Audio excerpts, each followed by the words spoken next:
Boa tarde, bem-vindos a mais uma edição de Visão de Jogo. Hoje, após um fim de semana em que tivemos de tudo, tivemos Taça da Liga, o Benfica venceu nos penaltis o Sporting, tivemos Taça de Portugal, espetáculo, o Elvas a eliminar o Vitória, porque é taça mesmo, depois da Taça da Elite, que é a Taça da Liga, só com grandes.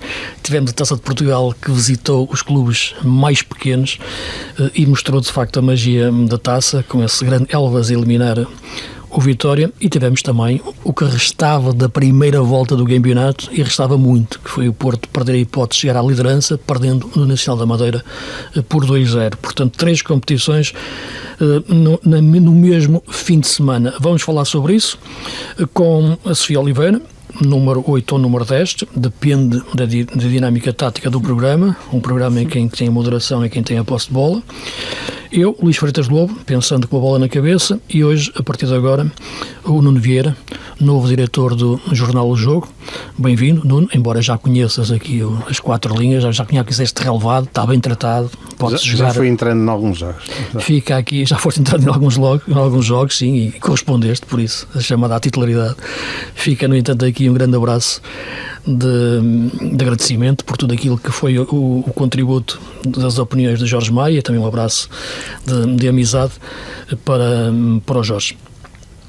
Vamos falar de futebol e falemos primeiro da vitória do Benfica na Taça da Liga. Foi aos penaltis, o Trincão acabou por falhar o último penalti e o Benfica vence uma Taça da Liga depois, no momento em que se sentia-se a equipa pressionada, todo o universo benfiquista, depois da derrota com o Braga para a Taça, uma vitória clara também na meia-final sobre o Braga.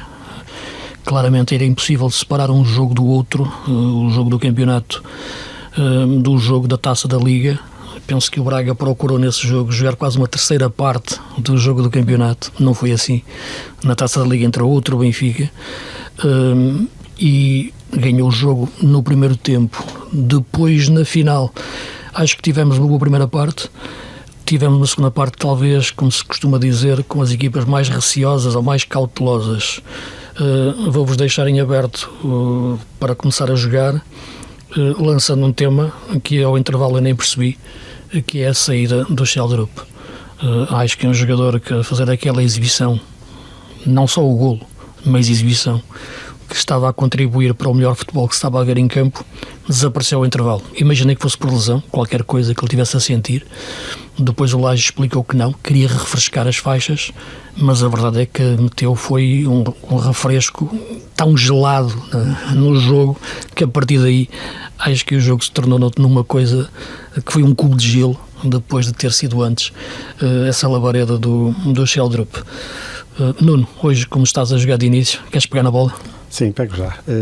Boa tarde a todos os ouvintes. Boa tarde também aqui aos meus ilustres companheiros. Bem-vindo. E esperemos estar aqui por muitas épocas. Renovar o contrato ano após ano é sinal que justifica a opção. Vamos ver, tinha cláusula de rescisão e hoje em dia vem aí uma equipa árabe qualquer. Pode acontecer. A questão da Taça da Liga.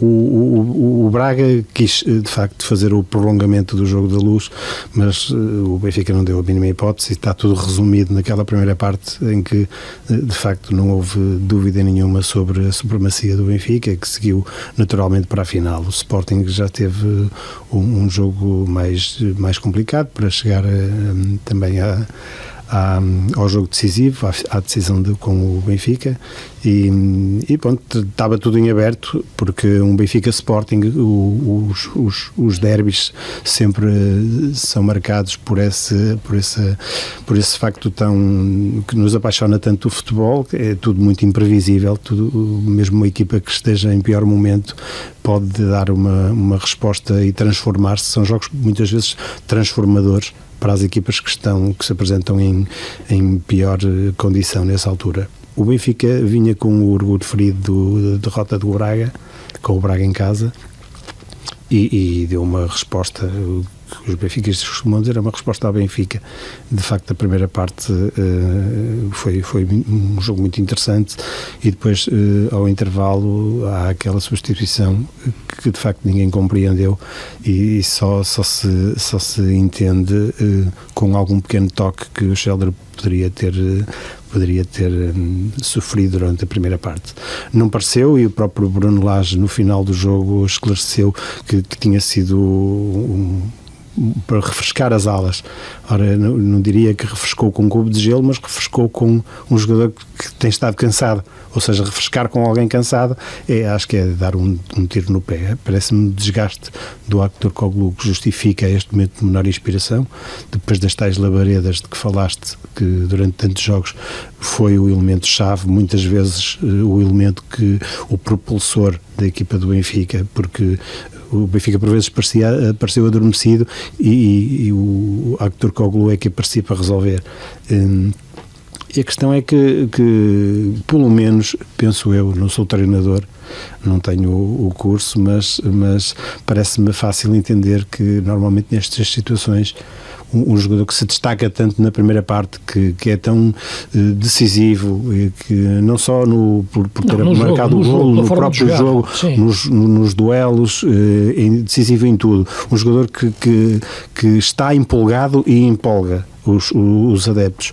Pelo menos jogar mais 15, 20 minutos no início da segunda parte, até para manter essa toada, esse entusiasmo e esperarmos um bocadinho para ver o que é que a continuidade que Sheldon poderia dar. Não me parece que se fosse verificar uma quebra tão abrupta no início da segunda parte. Bruno Lage assim não entendeu, colocou o Aktürkoğlu mais uma vez, não justificou a aposta, a não ser na marcação do penalti, que o fez muito bem, mas acabou por ter depois a sorte, porque nos penaltis não é só sabedoria, porque a sabedoria todos demonstraram ao apontar os penaltis, todos muito bem. Poderíamos dizer que o único jogador que apontou mal o penalti foi o Trincão, porque falhou. Porque de resto acho que foram execuções exímias de grandes penalidades, algumas, uma delas o Israel ainda toca, que penso que é do Otamendi, e depois a outra do Renato, do Renato, sim, depois a do Otamendi ainda bate ali no poste e entra. Portanto, há sempre essa componente de alguma sorte na marcação dos penaltis, e depois tem muito a ver também com o momento em que o guarda-redes escolhe o segundo em que se atira e para que lado se atira, e se chega mais 10 centímetros à frente ou 10 centímetros atrás e consegue segurar a bola. Portanto, acabou por ser o vencedor. O vencedor da Taça da Liga é sempre justo para aquele que ganha, fica sempre aquele sentimento de ter sido uma final ingrata para quem perde, mas o futebol é mesmo assim, e a história da Taça da Liga já nos deu outras finais decididas com muito equilíbrio. Aliás, as finais da Taça da Liga, excetuando um 6-2 que ocorreu uma vez, e talvez um 3-0, depois terá acontecido uma vez um jogo 2-0 há 2 anos, salvo erro, o Porto. E de resto tem sido sempre muito equilibrado, jogos pela margem mínima. Sim, porque passado o Braga e o Estoril fez nos penaltis também. Sim, tudo discutido nos penaltis, ou os jogos pela margem mínima, ou sempre... Natural, 90 minutos sem prolongamento, é natural que isso aconteça. Sim, são sempre jogos muito equilibrados, por isso tem que se esperar sempre um grande espetáculo quando se está dentro e fora das 4 linhas, que parece-me ser uma Final Four, apesar de com um conceito novo que poderemos estar aqui a questionar, e com certeza levantaria muitas questões. O próprio formato agora da competição não é justo para outras equipas que começaram por competir e até venceram. Isto tem quase um modelo da Supertaça que se joga em Espanha e Itália. Sim, exato, mas penso que poderia ser um modelo revista. Eu compreendo que não é para sobrecarregar, para não sobrecarregar tanto outras equipas, mas acaba por sobrecarregar sempre as mesmas. Ou seja, seria um modelo para rever no futuro, mas de qualquer maneira a Final Four é um evento bem organizado, promove o futebol e a própria envolvência da final, apesar de não poder ter mais de 20 mil pessoas, porque o estádio também não levará muito mais do que isso. Apesar de não poder ter 20 mil pessoas, é pena, poderia ser uma final perfeitamente com 40, 50 mil pessoas. Sofia, queres pegar na bola? Como é que viste esta Final Four? Pego, e antes de ir ao jogo, quero dar um grande abraço ao Jorge por todos os jogos em que nos acompanhou aqui, um grande companheiro neste podcast, e as boas-vindas, claro, ao Nuno, e um olá a todos os que nos estão a ouvir mais uma semana. Acho que, afunilando um bocadinho na tua questão relativamente ao Sheldon Luís, parece-me que este é um daqueles casos em que Bruno Lage, à medida que foi mexendo na equipa, foi piorando a equipa. A fórmula que Bruno Lage repetiu frente ao Sporting Braga foi uma fórmula que permitiu aos jogadores voltarem a ter o conforto no que diz respeito ao perfil e à função que interpretam dentro de campo. Nós tínhamos falado sobre o facto de, frente ao Sporting Braga na Luz, Bruno Lage ter retirado o conforto às peças que lançou para jogo e, frente ao Sporting Braga, precisamente na Taça da Liga, reencontrou esse reconforto e a equipa também, esse conforto, aliás, e a equipa também conseguiu dar uma melhor resposta, e eu creio que contra o Sporting, à medida que os minutos foram passando, Bruno Lage foi novamente retirando essa capacidade que os jogadores têm de se sentir confortáveis dentro de campo. Primeiro por Sheldrup, e não esquecer, não sei o que seria dito se isto tivesse acontecido com outro treinador e eventualmente o Benfica não tivesse ganho a Taça da Liga, mas o Benfica terminou a partida com o meio campo composto por Florentino, Renato Sanches e Leandro Barreiro. Isto não é um meio campo do Benfica, isto não é um meio campo de uma equipa como o Benfica. 3 jogadores que não se distinguem particularmente em nada no que diz respeito ao controle da posse de bola, ou até, se quiserem, à qualidade na troca de passes, na circulação.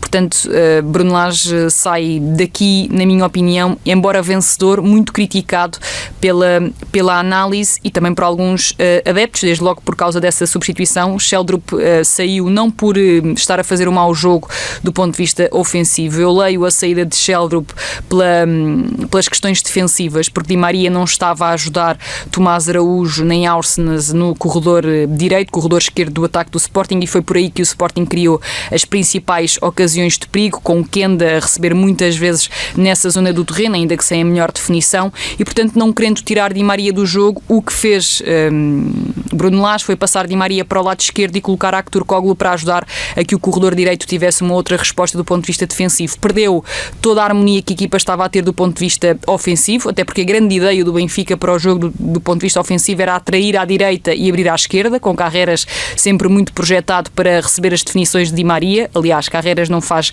um jogo particularmente bom no aspecto da definição, pedia-se mais a um jogador que recebeu tantas vezes em vantagem naquela zona do terreno e quase nunca deu aquele passe para castigar a vantagem do espaço, do território que ganhou, e nesse sentido o Benfica foi de mais a menos. Ainda assim, sempre a equipa, na minha opinião, mais ambiciosa na estratégia para o jogo, ou seja, eu acho que o Benfica foi mais ambicioso na pressão. O Sporting só pressionou alto o Benfica quando se viu a perder no marcador, e acho que foi uma equipa que teve mais bola na maior parte do tempo, ou em mais períodos.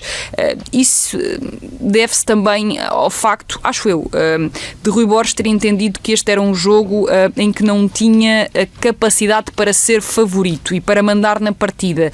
Acho que Rui Borges foi um bocado receoso na forma como abordou esta partida, devido, claro, às ausências, devido ao facto de, por exemplo, também não ter Morita. João Simões, obviamente, apesar de ser um jovem com qualidade, não tem as mesmas credenciais, a mesma qualidade de passe, a mesma capacidade de cobrir terrenos de jogo sem bola e com bola, e, portanto, eu acho que Rui Borges não se soltou tanto, não foi tão desempoeirado para o derby. Eduardo Quaresma tem algumas iniciativas também a partir de trás para a frente. O Yulman faz um grande jogo do ponto de vista defensivo e, sobretudo na segunda parte, foi dando algum critério às saídas do Sporting, mas Catamo, Trincão, Kenda e Gyökeres estiveram muito abaixo no capítulo da definição, e quando o Sporting ganhou essas vantagens trocando a bola, e não foi propriamente um jogo rico em termos de ataque posicional, as equipas deram-se melhor quando o jogo esteve partido, mas nunca foi um jogo particularmente especial nesse capítulo da definição, e a definição às vezes muda o resultado dos jogos, e eu acho que faltou muito isso ao Kenda. O Catamo pouco em jogo, o Trincão também claras dificuldades físicas, pareceu-me notório que tem muitos minutos nas pernas, e o Gyökeres também andou bem resguardado por parte de António Silva e não conseguiu corresponder também a certos aspectos de ações simples, de coisas para dar continuidade às jogadas. Por isso, para mim, a grande diferença teve realmente em Di Maria, porque continua a ser um jogador que consegue a definição certa, muitas das vezes consegue ligar com o jogador e o companheiro correto, ele que está na origem do gol do Sheldrup, depois de receber a bola de Florentino, consegue atrair vários jogadores e libertar para o Sheldrup depois fazer aquele excelente gol, e portanto sempre que Di Maria estiver mais confortável nesta equipa do Benfica, o Benfica estará melhor a atacar. E num cômputo geral foi isto. Acho que não foi um derby espetacular, foi um derby emocionante devido à incerteza do resultado, e volto neste caso concluo com a ideia com a qual comecei. Acho que Bruno Lage sai com o troféu, mas não sai propriamente bem visto pelo que foi fazendo ao longo da partida. Sim, isso parece-me claro, até porque é difícil entender a substituição ao intervalo, porque muito daquilo que o Benfica estava a fazer de melhor em relação aos últimos jogos tinha a ver muito com aquilo que o Sheldrup dava do ponto de vista coletivo, nem era tanto do ponto de vista individual, embora o golo dele seja um tratado do ponto de vista de técnica, mas para o fazer teve que existir essa movimentação de alguém que... E que faça a comparação direta com o Aktürkoğlu, porque é um jogador que estava a jogar na mesma posição, enquanto... E entrou muito mal, Luís, o Aktürkoğlu. Sim, em sintonia com aquilo que tinha sido os jogos anteriores. Voltou a entrar como tinha jogado os jogos anteriores, e que justificava a alteração que Lage fez, e bem, em apostar em Sheldrup. O que não justificava, naturalmente, que mudasse ao intervalo, sobretudo depois daquela primeira parte em que provava que a sua alteração de Aktürkoğlu para o Sheldrup tinha sido acertada. E portanto Sheldrup é um jogador que joga bem em terrenos mais interiores, ali como um avançado interior esquerdo, posiciona-se bem nesse espaço entre linhas, dá o flanco às subidas do lateral do Carreras, e em vez das jogadas de 1 para 1, de vertigem, de insistência na individualidade, ou em procurar resolver problemas por onde estão os defesas, como faz o Aktürkoğlu, o Sheldrup é um jogador que seleciona bem os espaços em antecipação. A diferença que eu faço... mais combinativo também. Além disso, naturalmente, taticamente é mais completo. É combinativo. Eu acho que essa definição que a Sofia estava a dar é melhor, que é um jogador que combina melhor com a equipa, enquanto que o Aktürkoğlu é um jogador que vai para cima da equipa adversária. A diferença que eu faço sempre, muitas vezes, em relação a muitos jogadores, é que aqueles que olham primeiro para o adversário ou olham para a sua equipa. Porque eu acho que o Aktürkoğlu olha sempre para o adversário e para cima dele. O Sheldrup quer ir para cima do adversário, naturalmente, mas primeiro olha para a sua equipa para se colocar bem em função da equipa, no melhor sítio, para receber a bola e depois ir para cima do adversário nas melhores condições. Ou então também permitir que outros jogadores da sua equipa tenham espaço para ir para cima do adversário, ou para o espaço vazio que ele provoca com o arrastamento. Neste caso, o arrastamento do lateral do Sporting e a abertura do flanco para a subida do Carreras. E estava a fazer isso muito bem, e o Benfica estava a controlar o jogo por aquele lado esquerdo, e deixou de o controlar na segunda parte, do ponto de vista ofensivo, de criação de perigo e de melhor futebol combinativo. Agora, há aqui uma questão que me parece também mais estrutural, e veremos nos próximos jogos, mas acho que estes já são poucos, mas já são talvez suficientes, embora naturalmente que o Sporting sem Morita, sem o Daniel Bragança e sem o Pote já há muito tempo, ainda não é um Sporting completo para perceber as ideias completas do Rui Borges. Agora, o Sporting... E a Sofia falava que o Sporting não entrou com a iniciativa de pressionar, ou dizias que não quis pressionar, ou não tinha essa intenção. Não pressionou tão alto como o Benfica. Exato. Eu acho que o Sporting não é uma equipa de pressão. Não o fez por opção. Acho que nesta altura, com o Rui Borges, a equipa muda o modelo de jogo. Mais que a questão tática que se falava do sistema de jogar com defesa a 3 ou a 4, 4-4-2 ou 3-4-1-2, não. A questão que mudou muito, eu acho que é o modelo de jogo em relação à colocação do bloco. O bloco baixa no terreno. A equipa não é de pressão, a equipa é de organização. Não quero chamar uma equipa de expectativa, não é isso, mas é uma equipa que baixa linhas e procura jogar mais na profundidade. A transição, embora em vez de ser feita apoiada entre linhas, como era feita, é feita mais na busca da profundidade e do Jokers.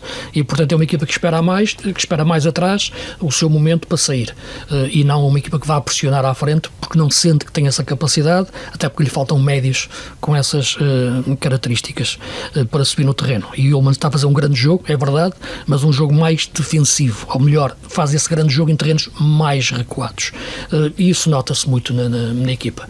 E talvez por isso a equipa combina menos, combinou um pouco mais na segunda parte, sim, quando o Benfica também permitiu que o jogo fosse dessa forma, e quando conseguiu juntar mais o seu bloco, porque o Benfica naturalmente não teve a mesma iniciativa que teve no primeiro tempo.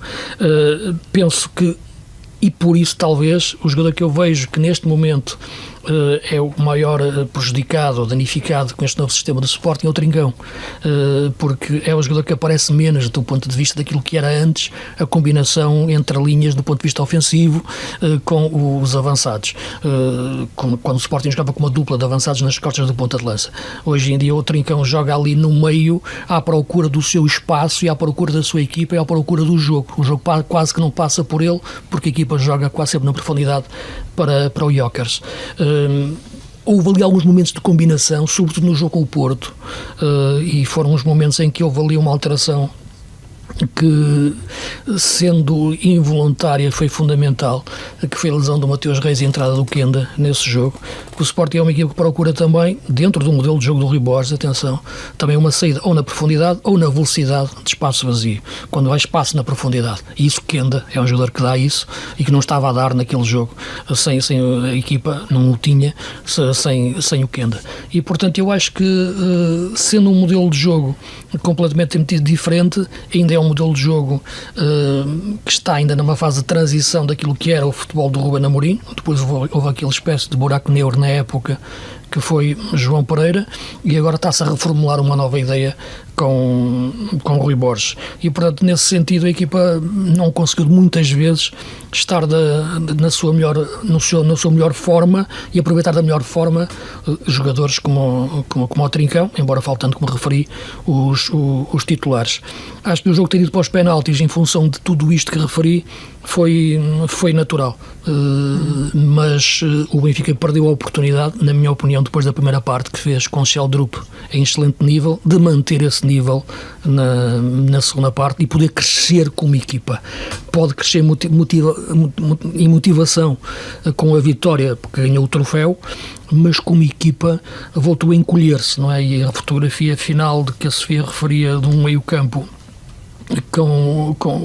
juntando Barreiro, Florentino e Renato Sanches, é uma fotografia que ficamos a pensar em relação a quais são as intenções de Lage em relação à equipa e não tanto em relação a alguns minutos do jogo, porque isto começou logo a partir do início da segunda parte. Portanto, a equipa venceu o troféu, perdeu a hipótese depois do jogo com o Braga, que já referi que o Braga quis jogar uma terceira parte, um jogo de campeonato que era impossível, e depois da primeira parte frente ao Sporting perdeu a oportunidade de crescer mais como equipa para o jogo seguinte. Relativamente ao Sporting, deixa-me só deixar aqui uma nota. Acho que também é um bocadinho injusto estarmos a apontar alguma questão relativamente ao Rui Borges, porque há jogadores todos os jogadores são importantes, mas há uns mais importantes do que outros, e o Pedro Gonçalves é sem dúvida, está ali no top 3 dos jogadores mais importantes do Sporting nos últimos anos. Por isso, sem Pedro Gonçalves, o Sporting pode ser uma coisa, com Pedro Gonçalves, o Sporting pode ser outro. Porque reparemos no poder ofensivo do Sporting, temos o Trincão numa missão de mais de sacrifício, temos os Gyökeres a procurar na profundidade, é a praia dele, portanto o Sporting está confortável por aí, mas depois falta mais ligação, as tais combinações para o ataque, e não dá para perceber ainda que se Rui Borges não pretenderá também um jogo mais estruturado a partir de trás, pensas com o bloco um bocadinho mais baixo. Com o Pedro Gonçalves o Sporting não vai procurar tanta profundidade, vai jogar de forma mais associativa? Acho que pode jogar mais apoiado. E pressionar mais? Sim, acho que pode jogar mais apoiado, eventualmente pressionar mais, porque faltam jogadores de transporte para o ataque.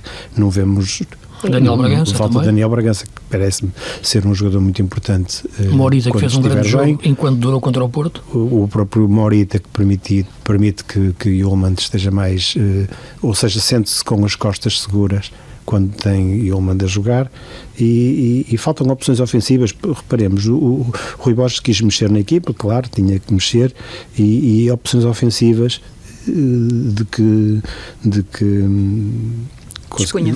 dispunha, era o Arder, ou seja, Edwards aparentemente não. Eu acho que a questão é mais, e depois para avançarmos para a questão do Porto, do jogo do Porto, porque temos pouco tempo, eu acho que a questão que se coloca mais nesta altura é no meio-campo. As poucas opções que há de facto para compor o meio-campo. Mesmo para a frente do ataque, Edwards não conta, pode estar lesionado. Sim, mas nos médios nesta altura, não tendo Morita, não tendo Pote, não tendo Daniel Bragança. Não, sim, claro, nos médios, claro que se nota, mas eu acho que também se nota bastante do meio-campo para a frente. Eu acho que são mais. Por aí, quando quero o meio-campo para a frente que eu refiro. São mais as opções atuais, é que as opções atuais de que Rui Borges tem, e por outro lado o que não tem, é que obrigam a que ele pense desta forma. Eu acho que com Pote, com o Daniel Bragança, jogará de forma diferente. Poderá jogar de forma diferente. Vamos ver. Mas nesta altura os factos são esses. Deixa-me só rematar com uma questão, que é, independentemente disso, não era isto que eu queria dizer, além disso, eu concordo obviamente com a questão das opções de Rui Borges para mexer com o jogo e para iniciar o jogo, e além disso é o tempo de trabalho, não é? São aqui uma série de jogos bastante exigente, exato, não há tempo para trabalhar, não há tempo para ganhar rotinas de treino, não há muito pouco. Portanto, neste momento eu acho que estamos a ver um Sporting muito primitivo, em que se percebe que a ideia de jogo não está a evoluir e não consegue evoluir, e o Rui Borges passa ali 2, 3, 4 diretrizes, os jogadores tentam interpretar, mas é tudo muito rudimentar, e eu creio que por isso não se pode fazer uma análise que não seja enviesada ainda, nesta altura, ao trabalho de Rui Borges. Não, concordo contigo, claro que é o que eu dizia, vamos ver ainda, agora comecei aliás a minha análise referindo as ausências que o Sporting tem, mas neste momento o Sporting é uma equipa de profundidade, de ataque à profundidade. Sim, eu concordo. Portanto, agora veremos se no futuro não será, e espero que não, até porque com estes mesmo jogadores... contra o Porto, a primeira parte é uma primeira parte de vício no Jóqueres, portanto eu concordo dúvida. Em absoluto com isso. Agora veremos os próximos jogos quando tiver a equipa completa.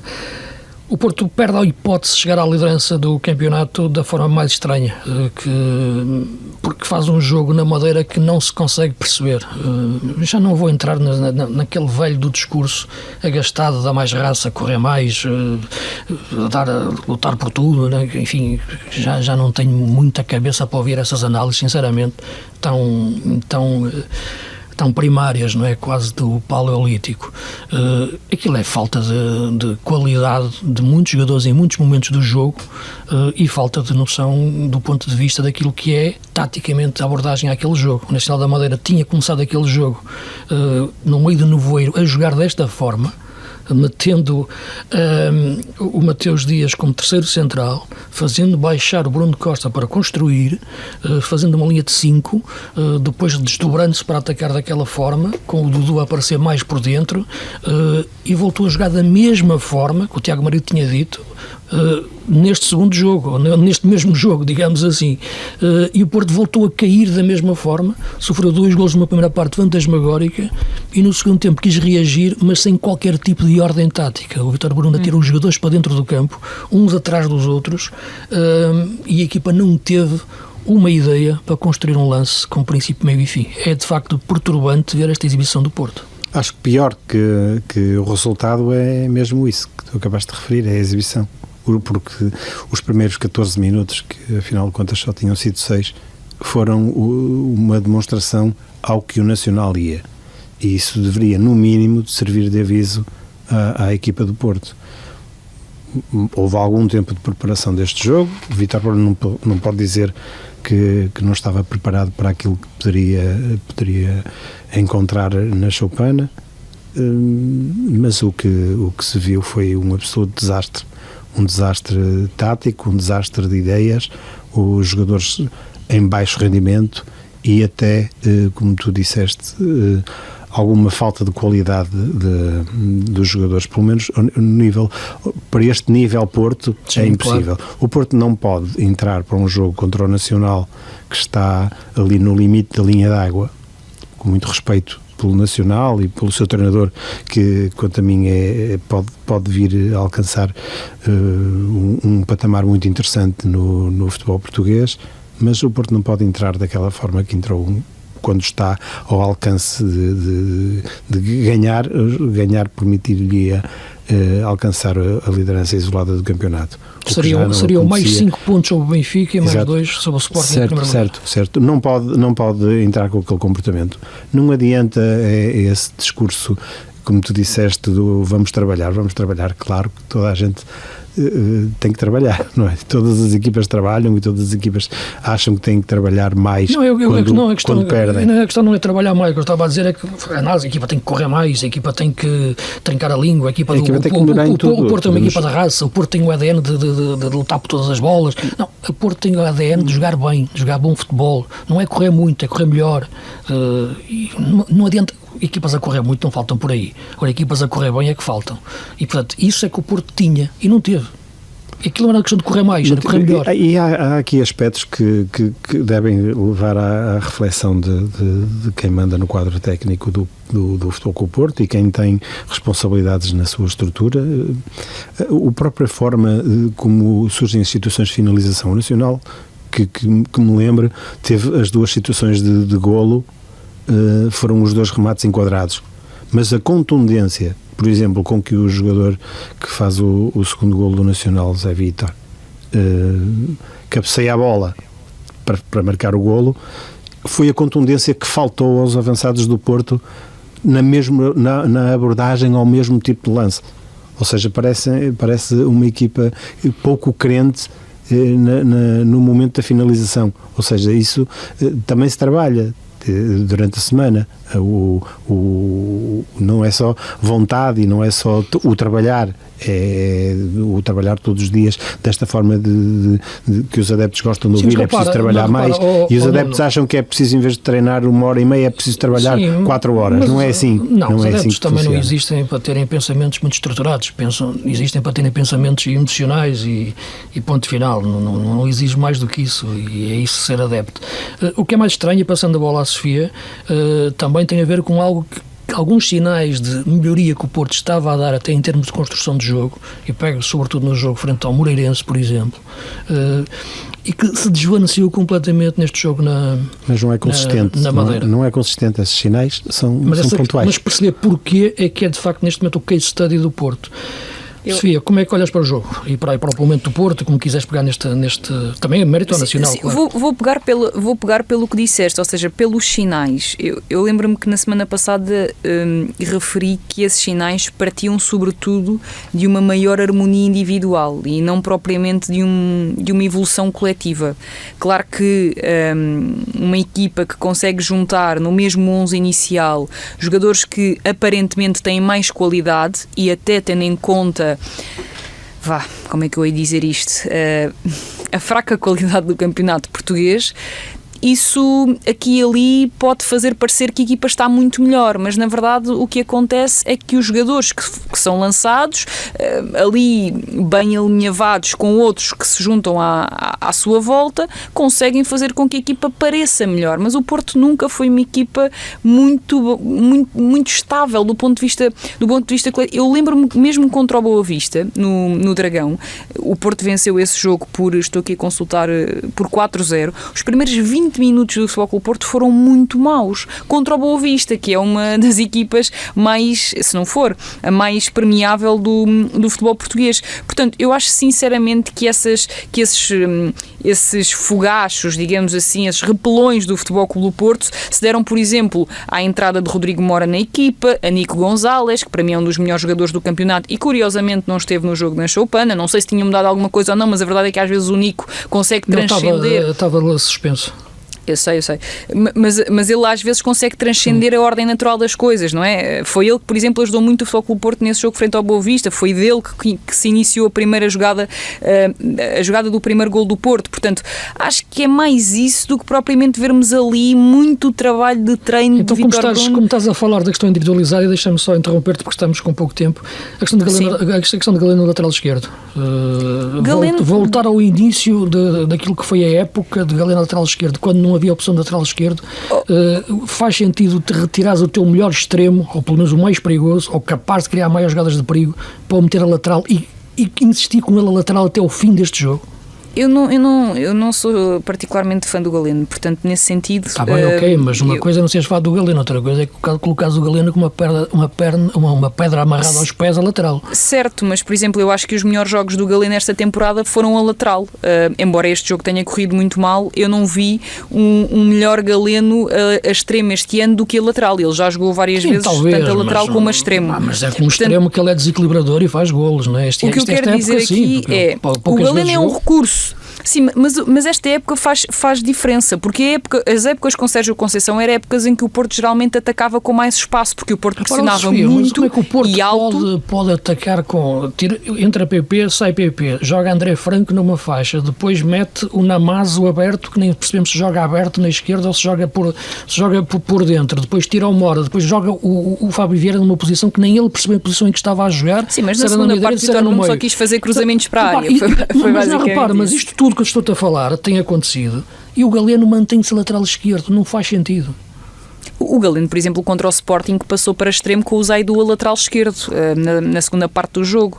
Portanto, já houve várias vezes em que o Galeno começou a lateral e terminou a extremo. Neste jogo é uma coisa que eu acho que é gritante, porque é que o Vítor não sinceramente, eu aceito perfeitamente que tenho uma opinião diferente, mas eu não acho que fosse Galeno lateral extremo que mudasse grande coisa neste Futebol Clube do Porto. Aliás, eu inclusive a questão é coletiva, assim, eu não quero individualizar. Acho que o Galeno a lateral pode ser uma opção de recurso, mas claro que o Francisco Moura é o lateral titular do Futebol Clube do Porto e até se poderia eventualmente pensar aqui numa solução com PP a lateral e Martim Fernandes a passar para a esquerda, ou João Mário a lateral direito se estiver apto. Exato. E o Martim Fernandes a passar para a esquerda, tudo certo, acredito que isso possa acontecer agora. Sobretudo este Futebol Clube do Porto é uma equipa muito débil do ponto de vista coletivo e que não consegue ter essa consistência mais uma razão, assim, e essa qualidade. Se é uma questão, se é débil coletivamente, tem que exponenciar ao máximo os lados individuais. E se o lado individual ofensivo do Galeno passa para retiras, esse lado ofensivo para colocá-lo como lateral,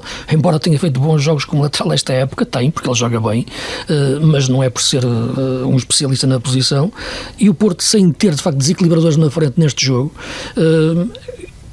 devido a problemas coletivos, sim, concordo plenamente, e o problema do Fábio Vieira é coletivo, a forma como entrou, juntar no mesmo local do Mora, de repente joga Gulo e Samu, nunca tinha acontecido de uma forma reativa, o André Franco não se percebe a posição exatamente, ou se lhe pedem largura ao jogo interior, onde já está outro tipo de jogadores, como o Estáquio, a aposta no Vasco Sousa e a saída.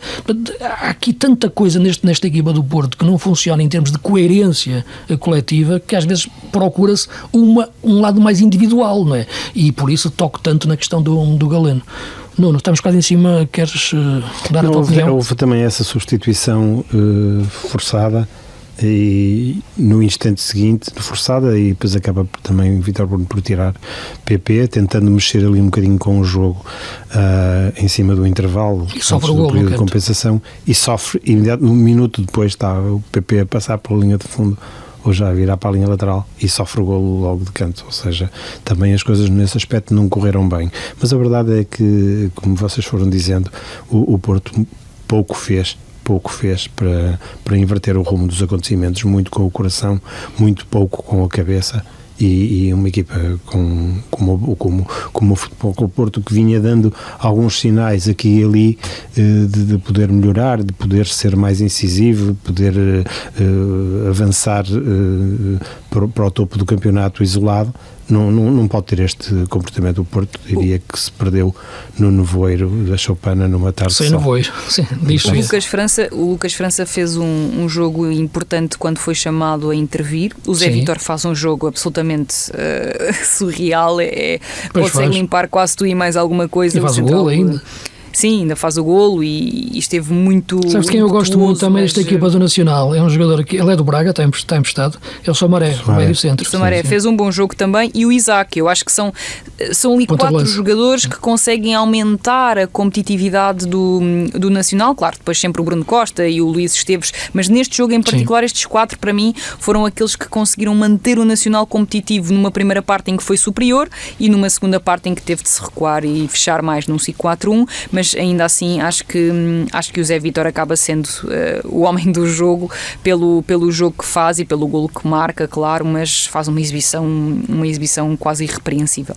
Mas antes de olhar para a taça, continuando a olhar um pouco para este jogo do Nacional Porto, porque penso que é um jogo que pode ter um impacto maior do que apenas um jogo no campeonato, porque vem aí também mais uma jornada que apetece ver do campeonato, com o Porto a deslocar-se ao terreno do Gil Vicente, e o Sporting frente ao Rio Ave.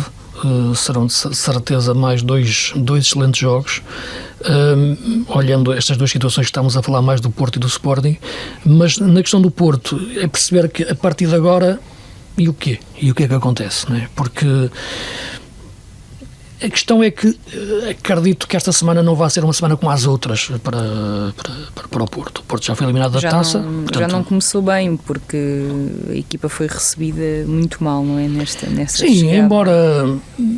É verdade, embora eu tendo a não dar tanto valor a essas manifestações mais primárias nos adeptos, já não foi a primeira vez, acontece em todo lado, não me parece que seja nada que represente um sentimento global. As pessoas podem estar insatisfeitas quando perdem jogos, como ficam os adeptos do Benfica quando perdem, quando ficam os adeptos do Sporting também, do Braga, por aí fora, mas uma coisa é ficar insatisfeito quando se perde. O futebol é assim mesmo. O drama dura 3 dias, né, como custou, até o próximo jogo, em que se renova a esperança de ganhar. Aquele tipo de contestação não faz falta no futebol, e não me parece que seja representativa de exatamente do que é uma massa associativa verdadeiramente quando fica triste quando uma equipa perde. Acho que a questão do Porto até não adianta entrar nisso, porque também não é a nossa especialidade. É uma dimensão mais de fratura de clube do que até de relação de adeptos com a equipa, na minha opinião.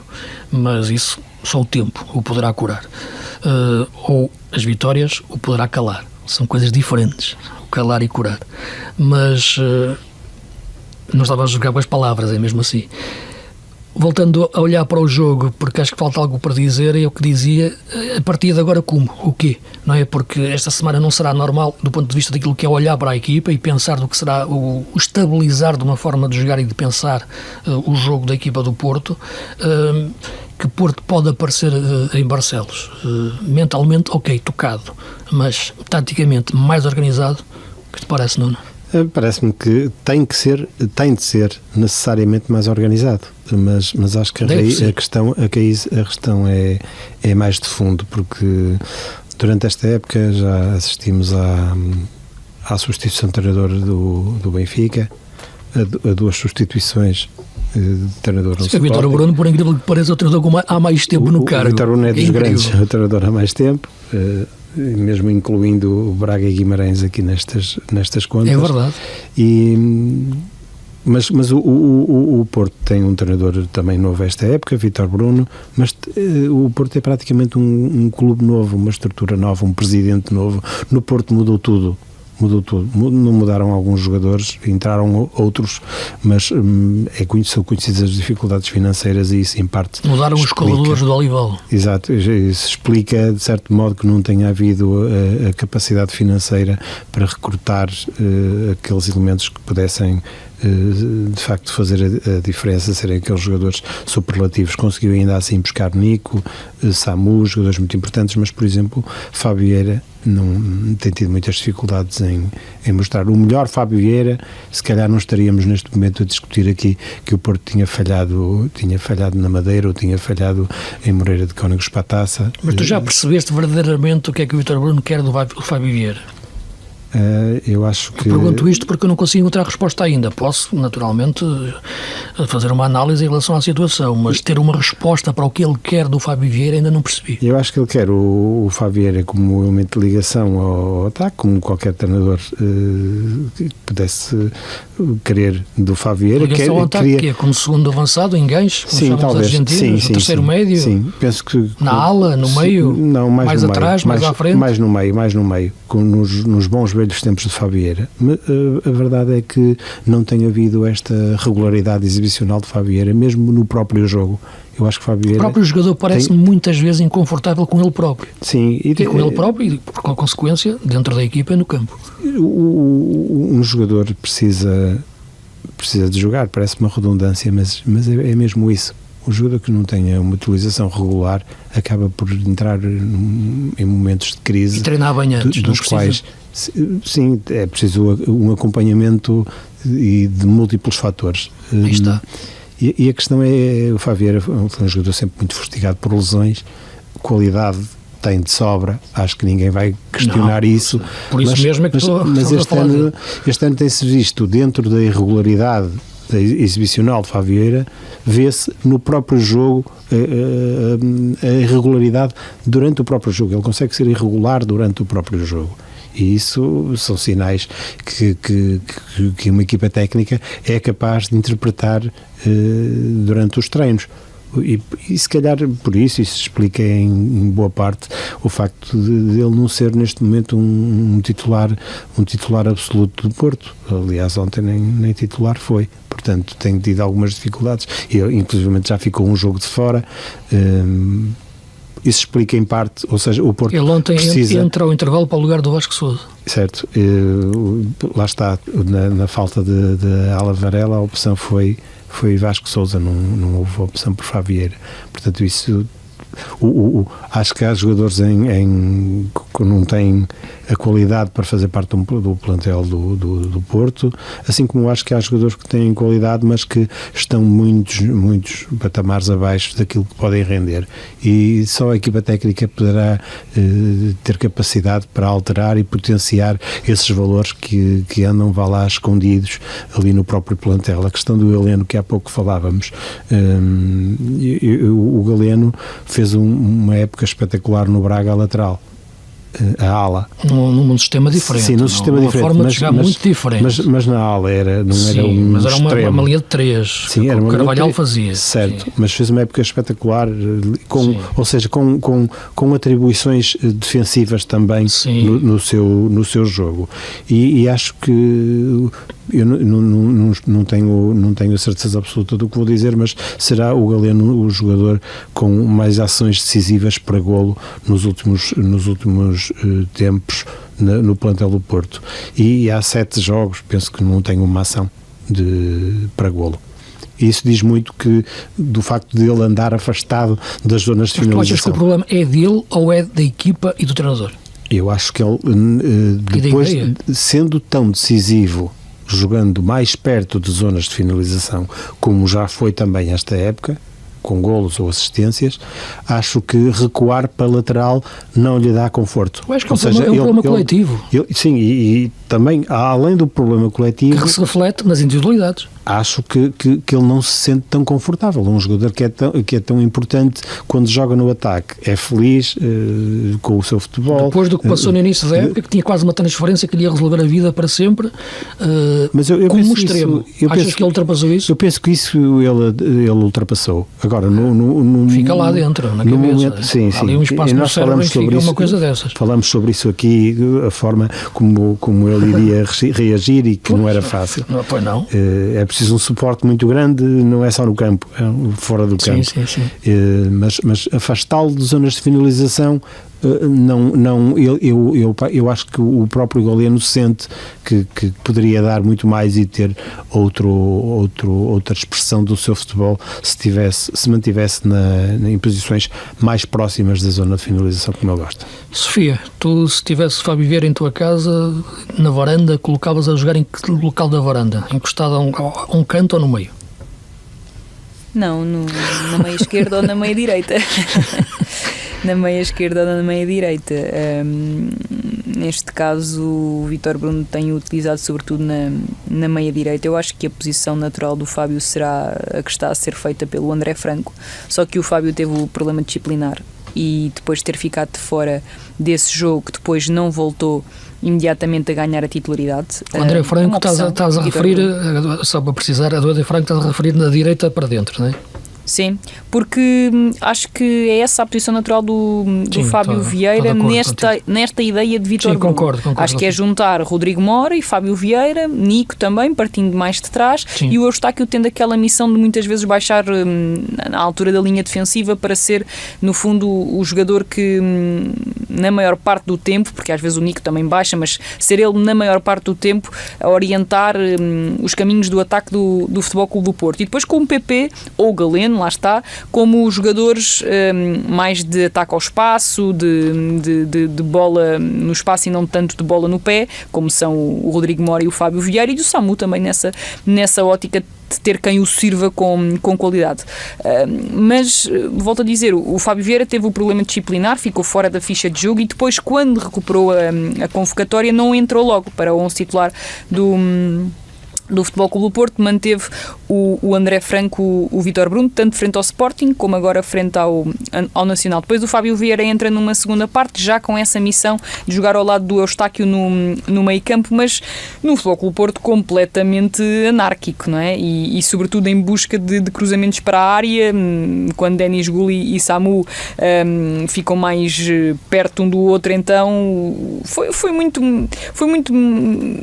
mais coração do que cabeça, como se costuma dizer no futebol, ainda que o Futebol Clube do Porto tivesse tido oportunidades para marcar. Lembro-me pelo menos de duas claras em que o Porto poderia ter marcado. O Samu também não faz um jogo particularmente feliz no que diz respeito à finalização. Tem uma boa bola de Denis Gulo, uma grande bola de Denis Gulo para a sua cabeça, que não consegue finalizar, e depois também me lembro de um remate a partir da direita, já dentro da grande área, na meia direita, que também não consegue finalizar nas melhores condições. Portanto, não foi feliz também nesse aspecto. Às vezes um golo com 2-1 pode ali agitar um bocadinho a equipa, e depois do ponto de vista emocional eu acho que a equipa começou a ficar muito carregada, a sentir que não estava a conseguir dar a volta ao texto e sem qualquer tipo de live de racionalidade no jogo. Quando tiras Rodrigo Mora não buscas propriamente racionalidade, não é? Buscas mais um chuveirinho e um jogo mais direto, que foi isso que o Futebol Clube do Porto tentou fazer. Mas é isso, há também alguns casos na defesa. O Neon Pérez, por exemplo, é um jogador que tem... sempre que tem sido mais exposto, não tem conseguido corresponder da melhor forma. O Otávio já está num plano mais interessante, sobretudo desde que voltou daquele período em que esteve muito ausente. E eu sinceramente, estávamos a dizer que o Vítor Bruno é o treinador que está há mais tempo no cargo, e é de facto, mas eu não consigo ver grande evolução da equipa desde o início da temporada. A equipa não vem dando grandes sinais de evolução nos vários momentos do jogo, e isso é preocupante, claro está, ainda que consiga compreender tudo o que o Nuno disse no que diz respeito à reformulação do clube. Estamos a falar de um clube que está a ser transformado da base para o topo, portanto em todos os níveis tem havido mudança no Futebol Clube do Porto, e que perdeu muita qualidade. Sai Taremi, sai Evanilson, sai Francisco Conceição, saem jogadores muito importantes no que diz respeito sobretudo à qualidade do ataque do Futebol Clube do Porto, e os que entram, não é que não tenham qualidade, não é nada disso, mas como de geral, são jogadores que conseguem trazer, por exemplo, o Francisco Mora acho que entra muito bem na equipa, o próprio Rodrigo Mora veio agora nestes últimos tempos dar qualidade à equipa, o Samu no momento da finalização também já foi muito importante para a equipa, mas a equipa está mais fraca, não há como dizer que não do ponto de vista individual. Os recursos são menores e acho que é um trabalho hercúleo para Vítor Bruno. Veremos se André Vilas-Boas como é que pensa também, porque pode pensar eventualmente que Vítor Bruno já tem de ter mais argumentos nesta altura da temporada, ou então não, ou então achar que, tendo em conta todo o contexto, o trabalho que Vítor Bruno está a fazer é decente. A verdade é que o campeonato está a primar tanto o nível tem estado tão baixo, não é? Que a verdade é que nós temos no topo da classificação os três grandes separados por 3 pontos, e eu acho que vai permanecer assim, sinceramente, porque acho que nenhuma das 3 equipas está propriamente acutilante ou a demonstrar grandes argumentos do ponto de vista coletivo. Sim, eu referi à questão do Vítor Bruno estar há mais tempo, até de uma forma um pouco irónica, não é? Porque naturalmente... Sim, claro, mas a verdade é que fez pré-época, é isso que eu ia referir. A questão é que tem mais tempo de trabalho. É o único que fez pré-época, não é? Portanto, o Lage entrou, e o Rui Borges sabemos por razões diferentes, mas entraram já no carro da época. O Carvalhal, até olhando o caso do Braga e do Vitória, foi também depois do início da época.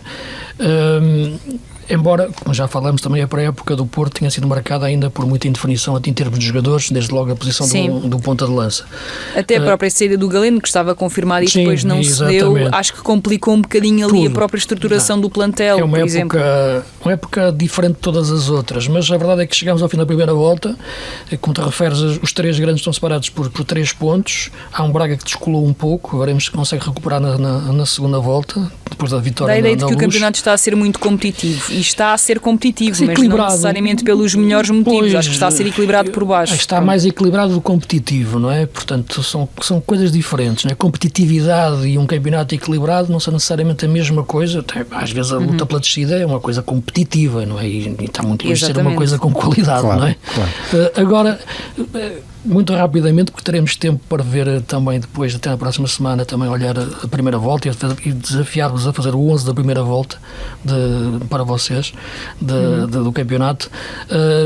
Faz sentido ser o Sporting o líder do campeonato, foi o melhor, foi o menos mau, foi o mais equilibrado. Eu acho que tem muito a ver com aquilo que foi o período ainda de Ruben Amorim, que já cá não mora, e acho que foi o período em que o Sporting foi melhor do que todos os outros, foi o período em que uma equipa jogou melhor durante mais tempo que todas as outras, e é o que vale para o Sporting ser líder neste momento, acho eu, com mérito e com lógica no final da primeira volta, depois de uma última jornada em que podiam os três ser líderes, mas o Benfica perdeu, o Porto perdeu e o Sporting, com o empate, mantém-se, até aumentou a vantagem.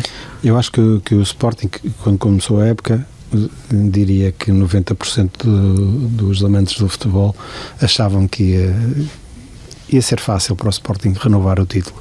A saída de Ruben Amorim foi aquele terremoto que toda a gente sabe. Ainda assim, acho que conseguiu, ao longo da primeira volta, ir colhendo frutos do trabalho, precisamente de Ruben Amorim, sem querer tirar também mérito a Rui Borges, o treinador da transição, João Pereira. As coisas decididamente não correram bem. O Benfica e o Porto tiveram fases de muita estabilidade. O Porto, esta instabilidade que foi recorrente ao longo da época, mesmo ao longo da primeira volta, mesmo neste momento em que está a um passo de saltar para a liderança, não consegue passar o Nacional, e nós falamos aqui de jogadores muito bons do Nacional, é verdade, mas estamos a falar do Zé Vítor e do Soumaré e do Isaac Tomic, mas os jogadores do Porto teoricamente têm que ser muito melhores do que os jogadores do Nacional, e por isso não há justificação para que o Porto não tenha entrado com uma atitude mais afirmativa e se calhar até com uma mentalidade a Porto neste jogo da Choupana. Mas é uma classificação que faz sentido. Falamos um bocadinho, sim, penso que faz sentido, mas há aqui um aspecto também, a Sofia referiu há pouco que os três grandes estão ali na frente, mas que não têm convencido, parece que está uma imagem de campeonato competitivo, mas na realidade é mais equilibrado do que competitivo. Mas depois o terceiro, o quarto classificado, que é o Braga e o Santa Clara, estão 7 pontos já atrás. Então, se os grandes estão mal e o quarto classificado já vai a 7 pontos, e depois a 7 pontos do? A 7 pontos do terceiro. Sim. A 7 pontos do terceiro. E depois, se formos ao sexto classificado, Vitória Guimarães, que aparentemente com o Rui Borges fez uma excelente Liga Conferência no campeonato, estava bem, chegou a estar ali a pegar ali nos 4 primeiros lugares. O Guimarães tem 25 pontos, o Vitória 25 pontos para 38, estamos a falar de 13 pontos de diferença entre o terceiro e o sexto, ou seja, realmente a competitividade é uma coisa que dá uma ideia falsa de grande competitividade, parece que estamos aqui com um campeonato extraordinário e não estamos, mas o que me preocupa mais é este desequilíbrio. Os grandes não estão bem, já trocaram de treinador, exceto o Futebol Clube do Porto, com as dificuldades todas que mencionamos, e depois há este desnível tão grande para as outras equipas. Realmente está mais equilibrado, se formos atender bem às coisas, está mais equilibrado do meio da tabela para baixo do que propriamente para cima. Este desnível é que deve merecer uma reflexão de quem organiza o futebol português e de quem quer realmente, no momento em que se aproxima a centralização dos direitos, exportar o produto do campeonato português como um produto bom e competitivo. Estamos a exportar, se calhar, um equilíbrio no topo da tabela e se calhar um equilíbrio, um campeonato nivelado mais por baixo. Sofia, é a tua leitura também? Sim, eu acho que num campeonato decente, com as temporadas que os três grandes estão a fazer, era ano para termos aqui uma gracinha de alguma equipa. Aconteceu com o Boa Vista na altura, não é? Por exemplo, foi assim. do Braga, do próprio Vitória, e a verdade é que continua... O Braga também está instável esta época, o Vitória, sim, mesmo fazendo uma boa época, está muito longe do que... Lá está, são esses buracos que existem na tabela classificativa que refletem a pouca qualidade do campeonato português. É um campeonato em que a maioria das equipas, excluindo Sporting Braga, Vitória, Porto, Benfica e Sporting, lutam primeiro para não descer. É esse o objetivo principal da grande maioria das equipas do campeonato português, e num ano em que há realmente tanta transformação, tanta coisa mal feita, tantas más exibições, tanta falta de qualidade coletiva dos três grandes, nem sequer um Braga se consegue aproximar. E aliás, nos jogos contra, por exemplo, o Benfica, jogou como se calhar o Boa Vista não jogou, com um divórcio quase total com a bola, a querer fechar-se sobretudo. No jogo então da Taça da Liga, basicamente nem Bruma foi o farol da equipa em transição ofensiva, porque a equipa não conseguiu sair. É uma réplica muito curta, muito pobre, na minha opinião, do Sporting Braga nesta Taça da Liga. Não tinha feito um jogo por aí além na Luz, mas o Benfica atacou muito mal, mas depois achar que estava tudo bem só por ter ganhado e ter levado a mesma estratégia para a Taça da Liga é absurdo, na minha opinião, e portanto é isso. Acho que sim, acho que será um campeonato sobretudo competitivo no que diz respeito à questão da descida, das equipas que se conseguem ou não manter a um nível decente, como foi por exemplo o caso do Santa Clara, o próprio Moreirense, perceber se conseguem andar ali pelo topo, digamos assim, com a cabeça fora de água, mas de resto é um dos campeonatos mais fracos que me lembro de ver da Liga Portuguesa. Há muita gente que fala do Benfica de Trapattoni, que na altura se sagrou campeão. Eu confesso que não tenho memórias desse ano, mas toda a gente fala que desde aí, se calhar, porventura, num cômodo geral, é o campeonato mais fraco dos últimos tempos. E eu concordo. Sim, esse campeonato... Acho que esse campeonato foi pior. Esse foi pior. Ainda foi uma coisa mais intrigante, mas sim, pode existir algum paralelo. Vamos terminar só olhando para aquilo que é a Taça de Portugal, porque amanhã, a data que estamos a gravar, quem nos está a ouvir em podcast já poderá já ter visto o jogo, não é?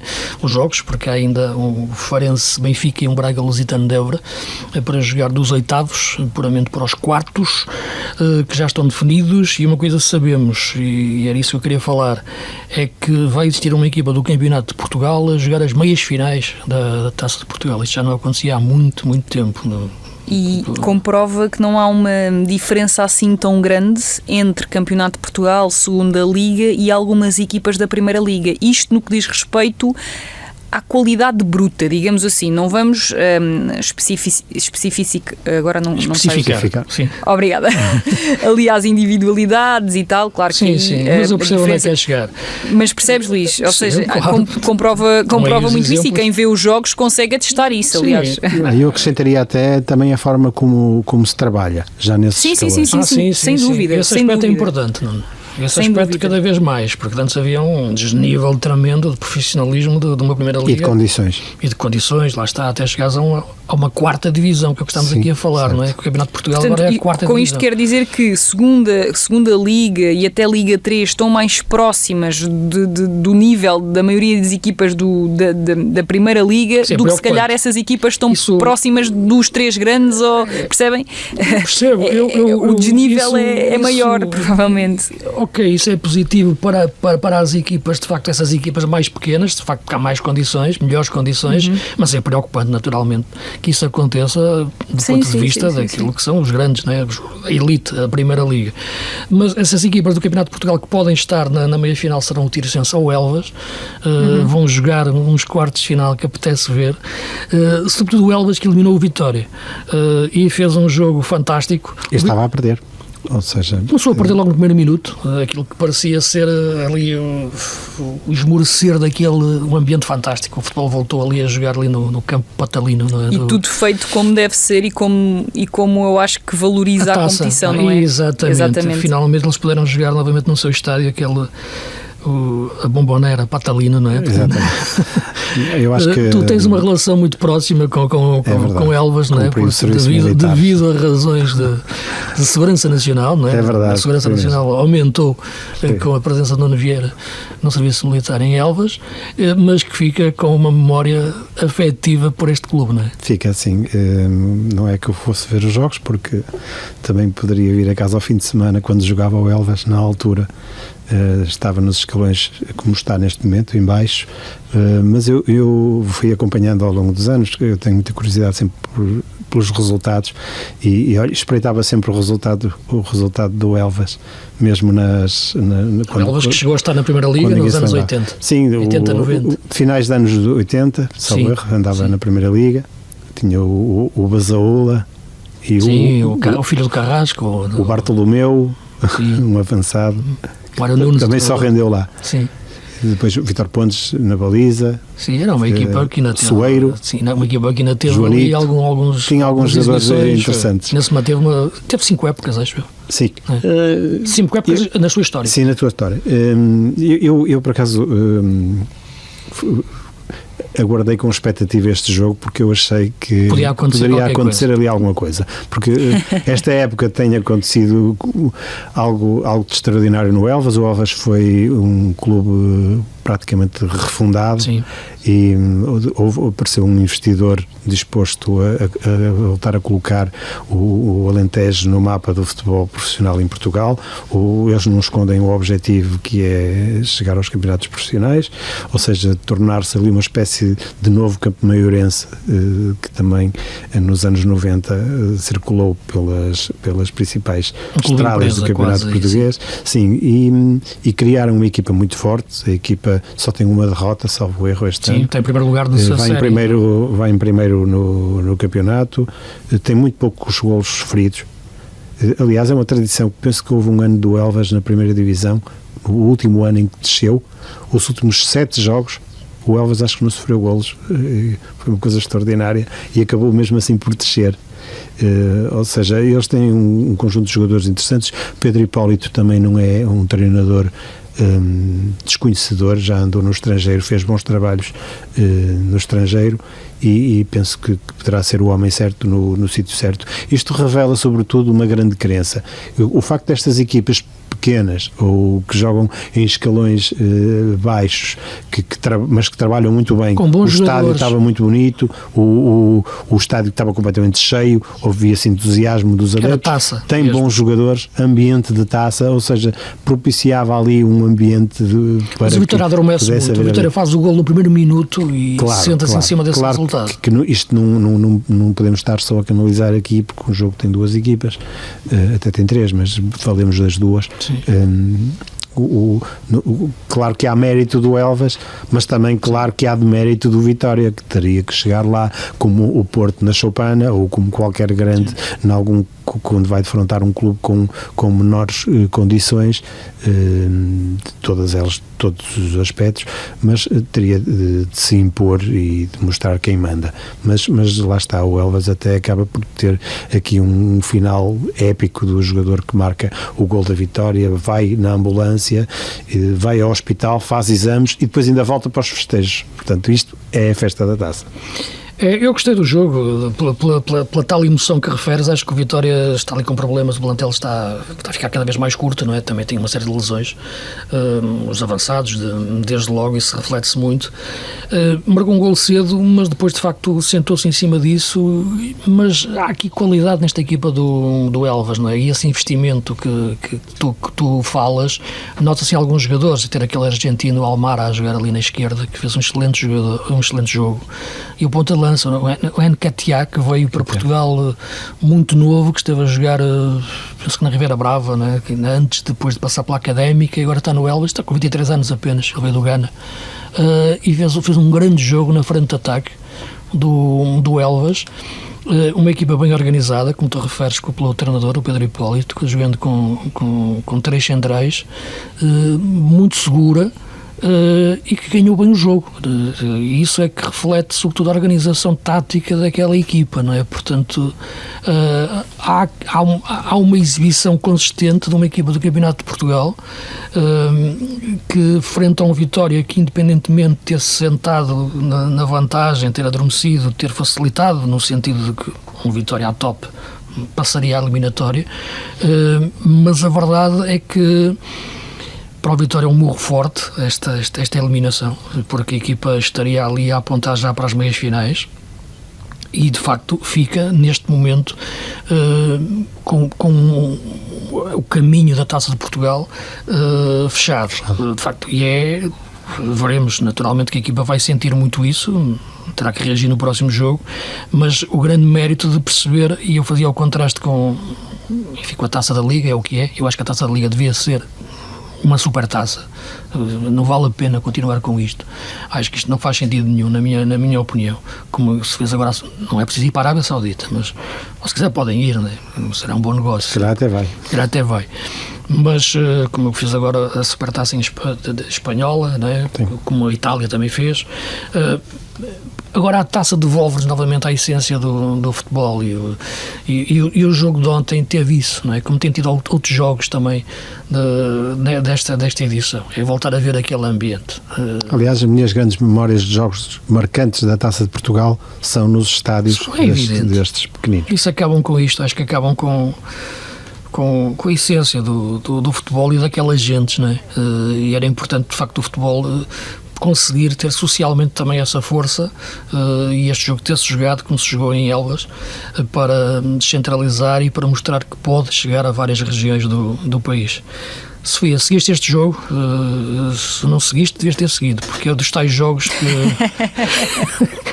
é dos tais jogos em que tu que és pequenina, estou a brincar, que não és dos tempos do serviço militar do Nuno Vieira, do Elvas na Primeira Liga, mas que olhas para isto e olhas o que era o nosso futebol dos anos 80, porque não, mas, dava para sonhar, e não é nada mais bonito do que sonhar, não é? A questão de se manter as coisas no devido sítio é algo um bocadinho desvalorizado atualmente, pois. Devido à ganância, não é? Do que o futebol traz em termos monetários, mas nada supera um ambiente como o que se viveu no estádio do Elvas, não é? Porque isso é que faz também, penso eu, isso é que faz também que haja mais gente a gostar da modalidade, atrai isso pessoas, mesmo. atrai isso, jovens. Isso é o mais importante, fazer as pessoas gostarem do futebol. E atraiu famílias, pelo que se viu nas imagens da televisão. Sim. Eu acompanhei, fazendo aqui um paralelismo, o Real Madrid com o Barça, não é? Mas foi parecido. O jogo foi quase a mesma interessante coisa. Passar de Jeddah de acompanhar, para Elvas é quase... mas estamos a falar de um jogo disputado num sítio que não faz o menor sentido, que desvirtua a história dos dois clubes, que desvirtua inclusive as pessoas que conseguem acompanhar os seus clubes. Portanto, o futebol ao contrário. Sim. É o futebol ao contrário. E portanto, fazendo esse paralelismo, como aconteceu por exemplo em Itália, não, com as equipas italianas. As equipas italianas também jogaram e que eu acho que se preserva muito pouco. Preserva-se muito pouco o que o futebol também tem de melhor no que diz respeito ao que é vivido fora do relevado.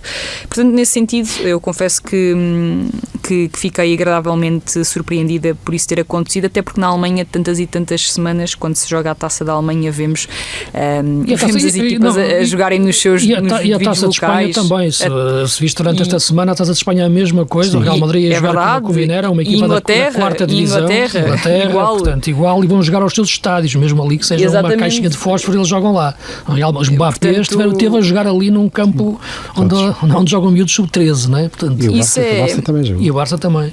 Isso é espetacular. Eu creio que já estamos a acabar. Luís, se me permites, deixa-me só dar uma nota relativamente ao United, porque conseguiu superar o Arsenal em casa do Arsenal, através das grandes penalidades, num jogo que nem foi particularmente conseguido por parte do United, teve sobretudo no poder de resistência na segunda parte, com menos um desde muito cedo, aos 60 e poucos minutos. Se calhar a grande aura, digamos assim, da equipa, porque de resto o Arsenal foi quase sempre superior.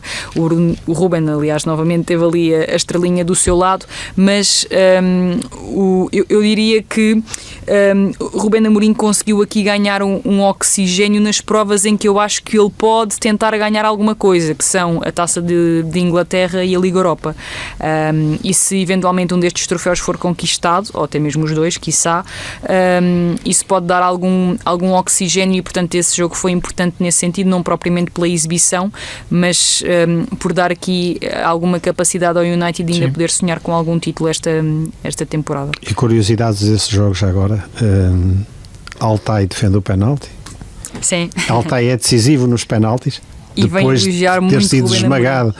ter sido esmagado, após aquele jogo em que sofre o canto direto com o Tottenham. Fez uma péssima exibição contra o Tottenham. Talvez diziam que era a pior exibição da carreira e ontem já diziam que era a melhor exibição da carreira. As coisas mudam no futebol muito, as coisas mudam na vida, mas no futebol ainda mudam mais rapidamente. É uma frase que eu costumo utilizar. E depois, o gol decisivo, Zirkzee.